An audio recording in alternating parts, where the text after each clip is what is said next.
原标题：一战军服百科。德军中充当着开路先锋的暴风突击队主乔纳森·诺斯 Charlotte Banner 蒙德军试图打破堑壕战的僵局，但主要采取的是常规进攻手段。为达此目的，他们投入了一支训练有素的志愿者部队，即所谓的暴风突击队 Storm Troop。 在战场上，这支部队为自己赢得了巨大荣誉，并在1918年春天德军排山倒海的进攻中充当着开路先锋。上图德军暴风突击队员们正在一位军官催促下从一团浓厚的光气云层中冲出来，他们的目的是突破对面的英军堑壕阵地。起源：当堑壕战刚刚成为西线战场不变的基调时，德军就开始研究突破敌军堑壕的有效手段了。1915年，他们为此组建了一支专业部队。不过，当时的欧洲大多数军队也呈现出了这一趋势。实际上，派遣精挑细选的志愿者，发动猛烈进攻以突破敌军防线的想法并不新颖，这是在古罗马时代就已经被采用的战术了。在德军中，威利罗尔少校是突击群战术最主要的倡导者。他于1915年领导着一支特殊部队，被称为 Sturmabteilung 即冲锋队。其他具有同样战术思想的军官也正在组建类似部队。到1916年，德军部署到西线共17个军，每个军都组建了自己的暴风突击营。从1916年到1917年，共成立17个暴风突击营，罗尔支队是其中第5个。到1917年，隶属于各军的暴风突击队员制服和装备已经越来越趋向统一化。第5暴风突击营成员主要由突击步兵和工兵组成，第3营成员主要来自列兵部队，第6和第15营由巴伐利亚人组建而成。大多数暴风突击营都会下辖一个火焰喷射连，其成员主要来自禁卫军预备役的工兵部队。火焰喷射连成员佩戴着黑色领章，领章上配有红色滚边和条形纹饰。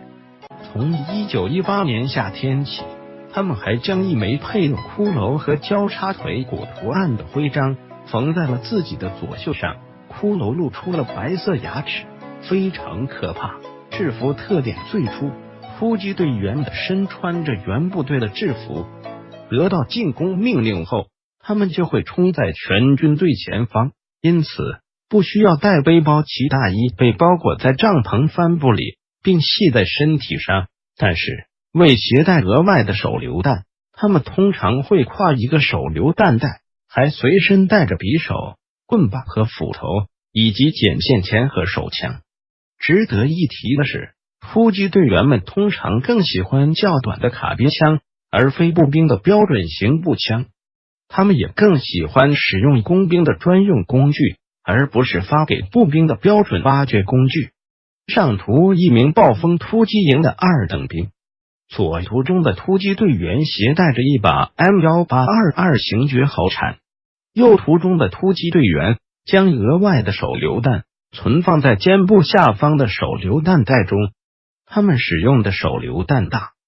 多是于1915年首次配发部队的长柄手榴弹。为降低自己的可见度，突击队员们将纽扣或皮带扣都涂成了黑色。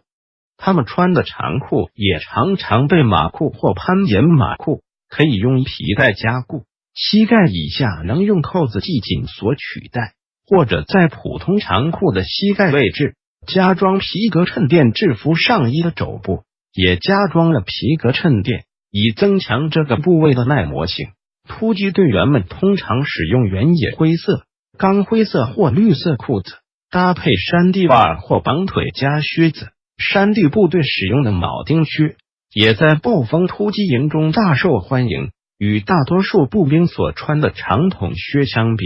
绑腿可以让士兵在攀爬或奔跑时感觉更舒适些。武器装备：突击队员有时携带麦德森 Madison 轻机枪，有时则是伯格曼 Bergman 自动步枪或伯格曼冲锋手枪。后者实际上是一种作战效能极高的冲锋枪，但在战争末期才装备部队。他们使用的手榴弹大部分是长柄手榴弹，这种武器于1915年首次在战场上亮相。其最常见的外形是一个圆柱形头部，再加上一个木质手柄。有些长柄手榴弹采用撞击爆炸的引信，但大多数是在拉紧火绳6秒后才爆炸的。变革1917年2月，军方试图统一暴风突击队员的制服和徽标风格，以增强他们的荣誉感。当时大多数突击队员都穿着自己原先部队的制服，有时会在制服上衣的胸部佩戴一枚小型金属徽章，或在衣袖上佩戴一枚非官方臂章。从1917年开始，军方规定突击队员穿一件在肩带上配有白色滚边和红色营番号的步兵制服。负责操作火焰喷射器的突击工兵使用配红色滚边的黑色肩带，肩带上没有配营番号，因为他们来自禁卫军工兵。负责操作堑壕迫击炮的炮手穿一件与步兵相同的制服，但其肩带上配的是红色 MW 字母标志。隶属于暴风突击营地炮兵则使用红色肩带，肩带上配有黄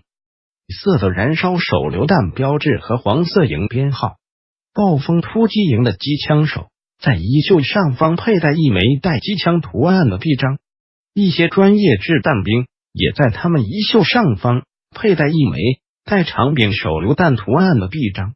然而罗尔少校麾下的士兵没有遵守这些规则，他们仍然保留着类似于突击工兵所使用的制服和徽标。上图第17步兵师暴风突击连的一名2等兵，1918年。图中这名士兵挎着一条由帆布制成的弹药背带，其内部可容纳70发子弹。除暴风突击营外，许多德国步兵师也组建了自己的突击部队，进攻特遣队和列兵连。这些部队有时会使用自己设计的非官方徽章，但大多数人配发的还是标准的突击装备和步兵制服。本文摘自第一次世界大战军服、徽标、武器图解百科，返回搜狐查看更多责任编辑。